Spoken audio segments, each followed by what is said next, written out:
Putain, on voit de plus en plus mes cheveux blancs. Et voici la review culturelle pour le mois de mai. Je commence tout de suite par les sorties culturelles que j'ai faites au mois de mai. D'abord, si tu suis un petit peu les articles sur mon blog, tu as pu voir que j'ai donc assisté à l'ouverture du Festival de Cannes. Et j'ai surtout assisté à la montée des marches de Julia Roberts. C'était un événement d'importance puisque c'était la première fois que Julia venait à Cannes et que c'était la première fois qu'elle foulait les marches rouges du Palais des Festivals. Et j'ai donc assisté à ce moment-là. Ça a fait comme si le temps s'arrêtait tout d'un coup. Surtout qu'en plus, ils lui ont vraiment fait une ovation particulière. Elle s'est éloignée un peu de l'équipe du film pour lequel elle venait. Elle s'est éloignée un peu de l'équipe. Elle s'est présentée au photographe et ça a duré. Mais on a vraiment eu l'impression que le temps suspendait son vol. Et puis ensuite, elle a monté les marches. C'était un moment important pour l'histoire de Cannes, pour l'histoire du cinéma, pour l'histoire de Julia Roberts. Et j'étais ravie d'assister à ce moment-là. Par ailleurs, au mois de mai, j'ai découvert la petite ville de Senlis. Ça se trouve au nord-est de Paris. Et c'est une petite ville absolument charmante qui vaut le détour si tu as l'occasion. C'est une ville qui a conservé tout son charme médiéval. C'est une ville pavée pour sa plus grande partie. Et on a l'impression d'être très loin de Paris quand on est là, à la fois géographiquement très loin de Paris et en même temps temporellement, comme si tu revenais plusieurs décennies en arrière. Enfin, c'est absolument charmant comme ville, ça m'a tout à fait conquise. C'est quoi ça? Attends, c'est un enfant qui vient de faire Attends. Non, parce que j'ai une école qui se trouve là juste en bas de chez moi. Et là, il y a un enfant qui vient de faire le bruit d'une murène, à peu près. C'est génial. Bon, ok.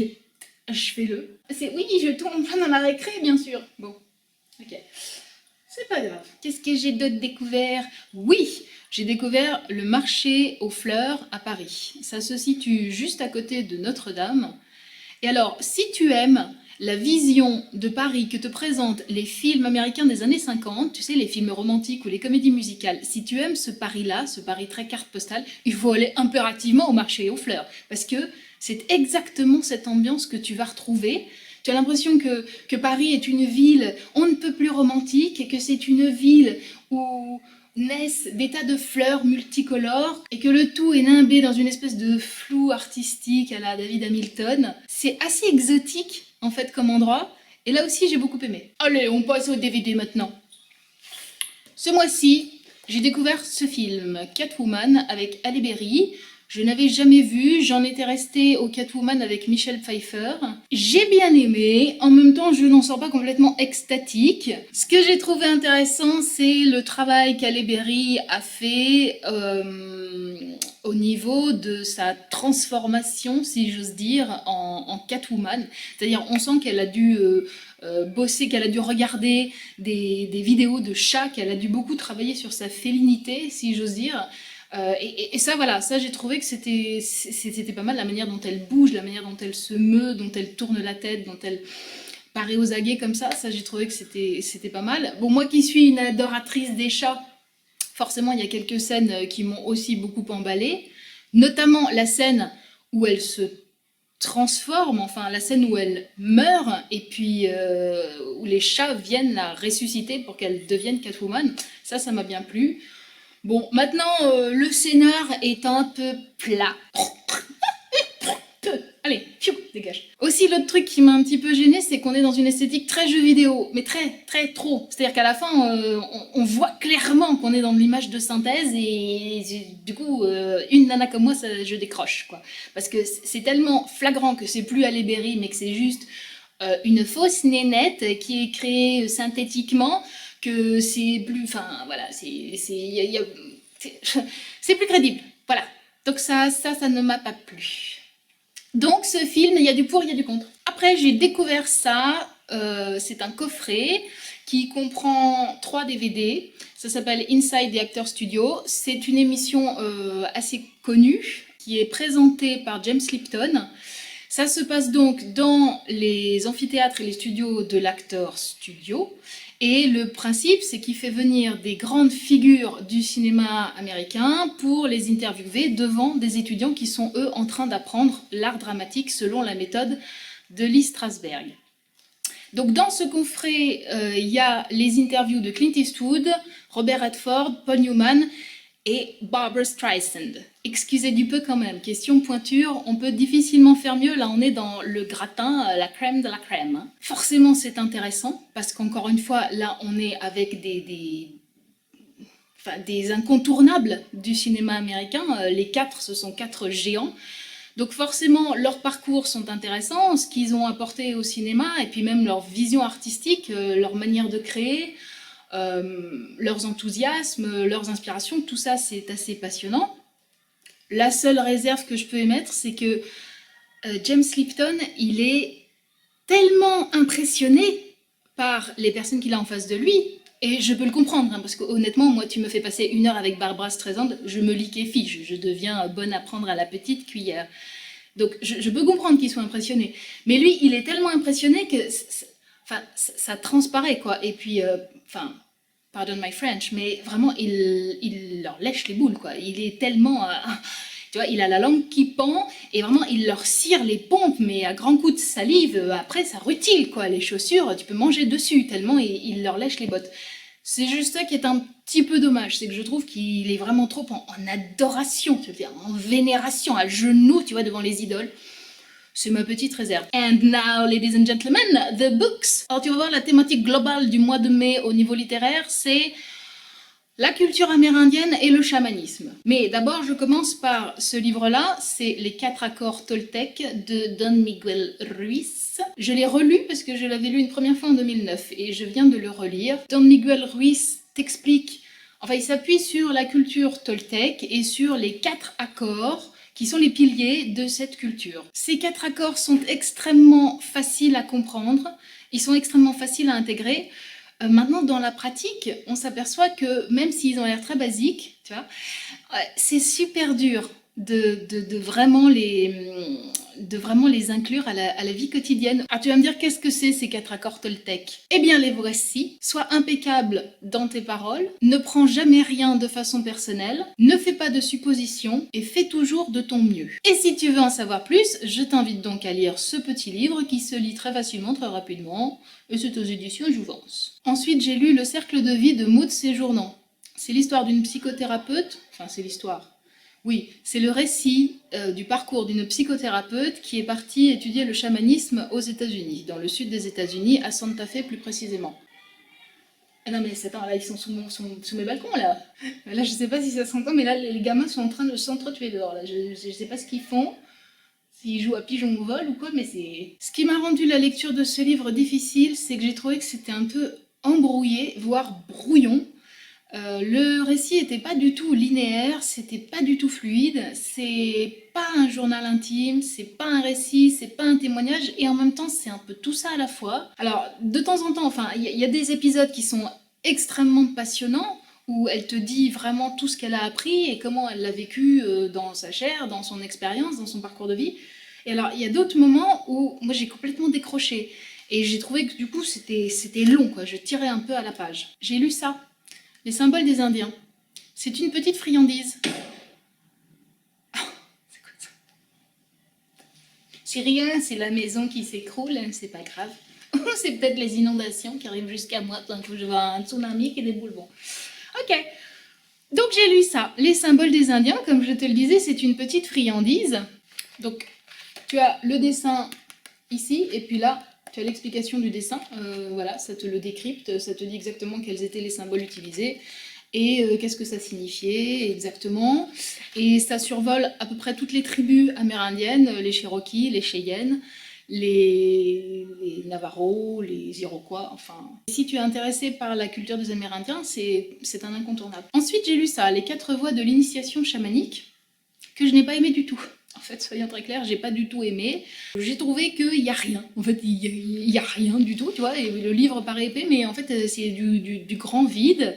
Bon, à quelques exceptions près, c'est qu'il y a des exercices pratiques qui sont proposés où l'auteur t'invite à te poser des questions essentielles qui correspondent plus ou moins aux différents thèmes des chapitres. Bon, ça, cette partie pratique n'est pas inintéressante, effectivement, elle te fait te poser des questions sur ton enfance, sur ton approche de la nature, sur les choses qui te tiennent à cœur dans la vie, tes centres d'intérêt, la manière dont tu définirais ta vocation, bon, oui, ça c'est pas mal. Mais alors tout le reste, c'est vide, il n'y a rien, c'est le grand vent. Donc je déconseille totalement. À l'inverse, j'ai lu ça qui s'appelle Animal Speak, qui lui est totalement passionnant. Donc là, on est plus... un petit chat dans la gorge.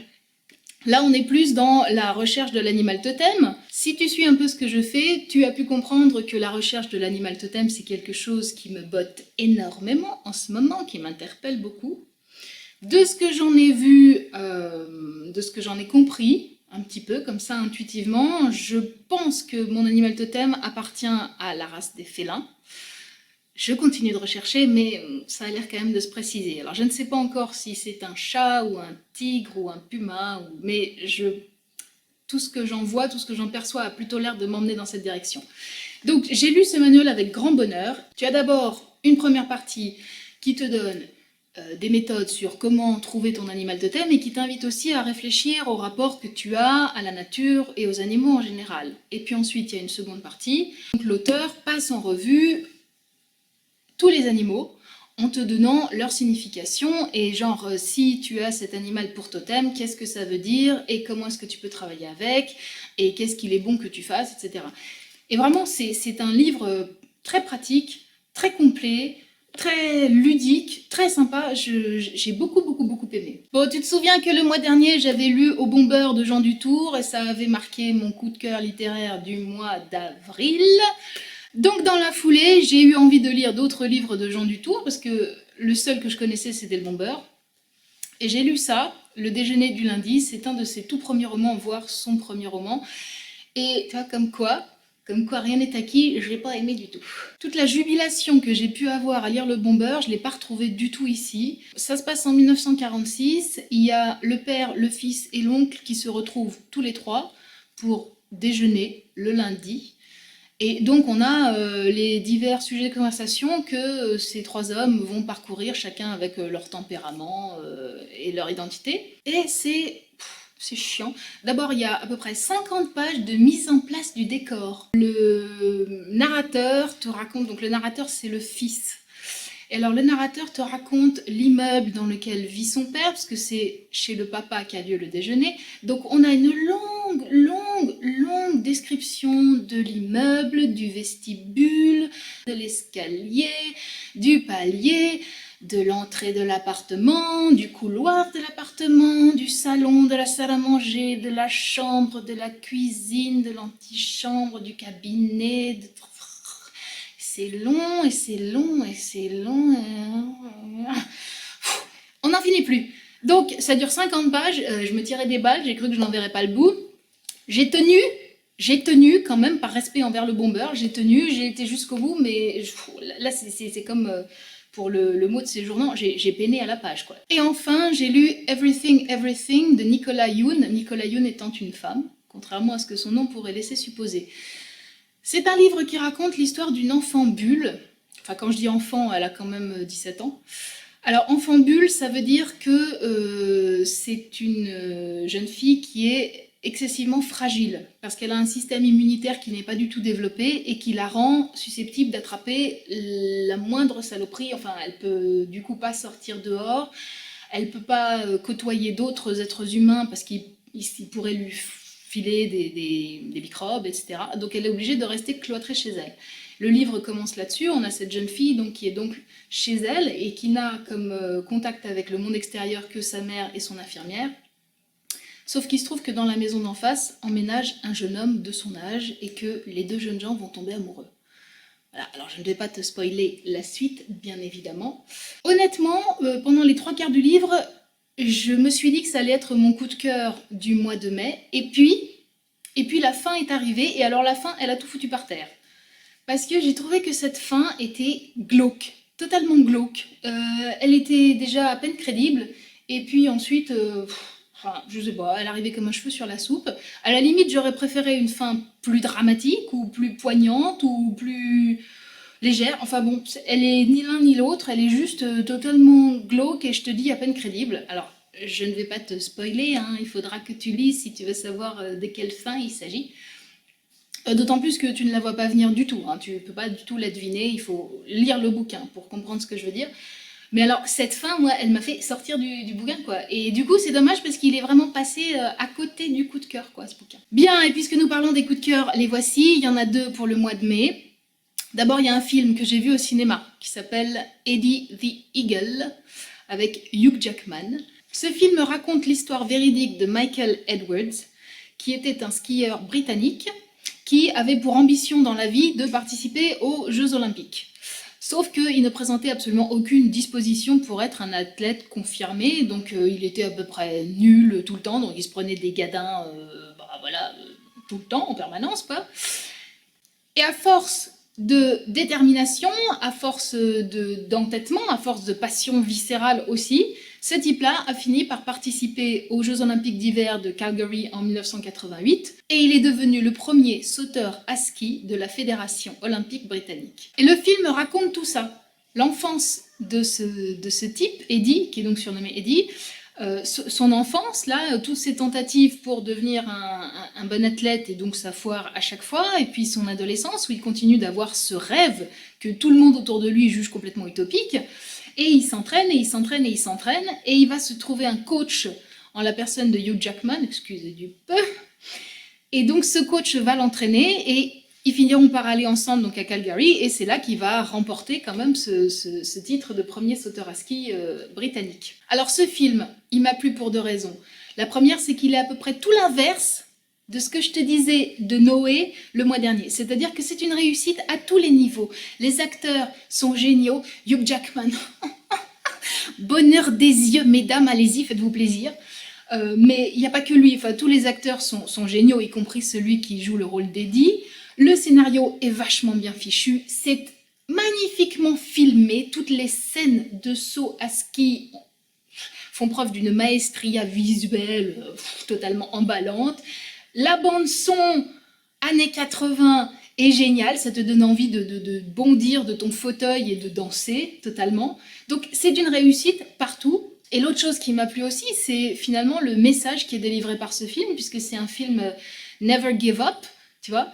Ça te montre que quand tu as un rêve et quand tu as une étoile que tu poursuis, enfin Don Quichotte, La Fée Bleue, Jacques Brel, hein, tout ça mélangé, c'est exactement ça, on est en plein dedans. Quand tu as vraiment une étoile qui brille devant toi et que tu veux atteindre ton but et que tu ne te laisses contrarier ou décourager par personne, et ben voilà, ça finit par marcher. C'est un peu comme le trip des gentiennettes là que je te racontais aussi récemment. Bon, enfin bon, toute proportion gardée. Donc forcément, bah, ça te galvanise, tu sors de ce film avec une pêche d'enfer, t'as la baraka, voilà, c'est une réussite totale, c'est mon coup de cœur cinématographique du mois de mai. Autre coup de cœur, c'est ce livre, les Disney Golden Books. C'est un livre qui passe en revue toute l'histoire des petits livres d'or qui ont donc été lancés par les studios Disney, ce que je ne savais pas. Alors d'abord, le livre est absolument, il est très joli, hein. Absolument très très joli, très bien fait, il y a des belles images, regarde. Oh, comment c'est beau ça. Voilà, donc il est très joli, en tant que produit il est très joli. Et puis surtout, c'est une Madeleine de Proust de chaque page, parce que qu'on ait eu ou pas les petits livres d'or dont il est question, de toute façon, ça te permet de redécouvrir l'univers Disney, mis en image par des artistes de très très grand talent à chaque fois. Et alors si en plus tu as la chance d'avoir eu de ces petits livres d'or dans tes collections personnelles, alors la Madeleine de Proust, elle fonctionne encore plus à plein. Donc c'est un très très joli livre, ça peut faire un très joli cadeau pour des enfants ou pour des grands enfants, tu vois, qui sont restés grands, genre comme moi un peu. Voilà, j'ai beaucoup aimé. Je pense que la prochaine étape, ça devrait être qu'ils fassent un livre qui reprend tous les Golden Books, en fait, mais c'est-à-dire où il y aurait toutes les planches de tous les petits livres d'or, de tous les films Disney. Ça, ce serait le méga grand pied, vraiment pour moi. Voilà, on a fait le tour. Sur ce, pour le prochain rendez-vous culturel, je te donne rendez-vous au tout début du mois de juillet. D'ici là, enjoy your life et je t'embrasse très fort. Mouah.